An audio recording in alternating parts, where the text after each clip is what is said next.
Jamilu Sele ne mai waka ne.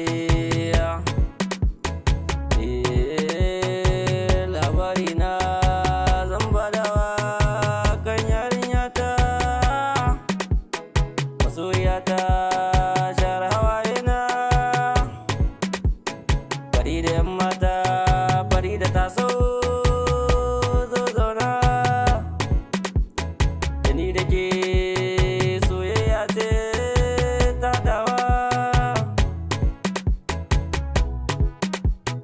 Ina ta sanki, ina ta ƙaunarki kamar bala'i, rai da ciki ƙarshen su sai wa'adi.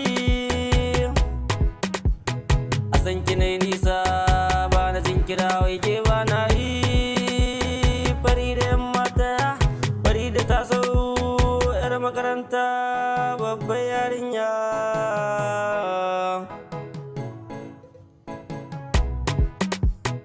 Ina ta sanki, na saki raina, na saki zuci, nake tunani babu dare ba rana.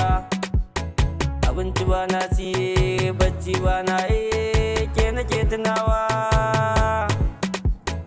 Ke ko baki suna, baki ƙaunata, baki san ganina, baki so ki ganni raye.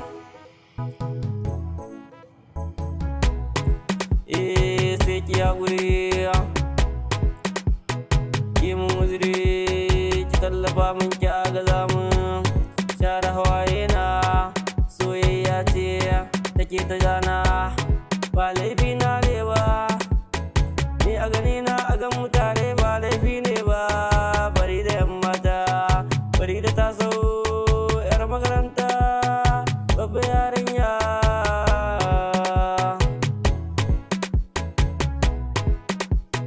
Soyayyarki ta zama aikina, abincina, ita ce ruwana.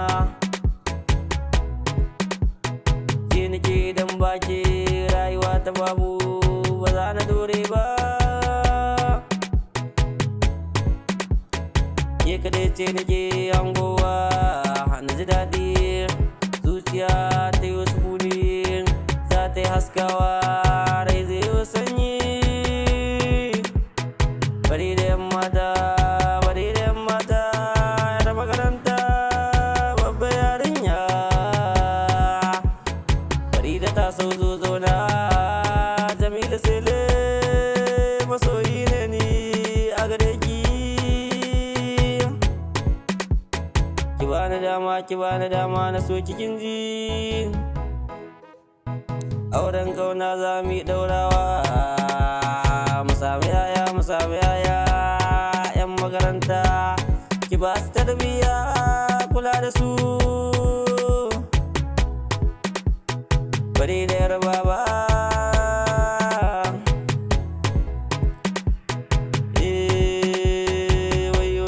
wayo nuku kin shiga raina. Ƙaunar ki ta nisa, ta biyo jinin jikina, ta bi jijiyoyi, ta bi sansanin ko ina jikina, ta yi mamaya.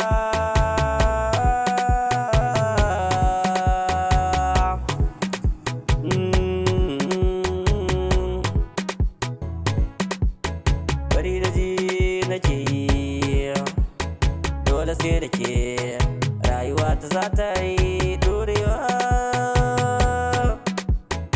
Taimaka min, kin zama jigona, hasken ruhina. Masoyiyata ta fita kowa,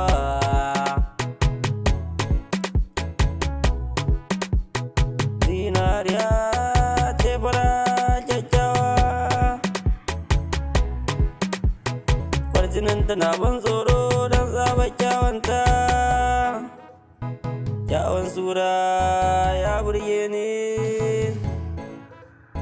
na kai kaina.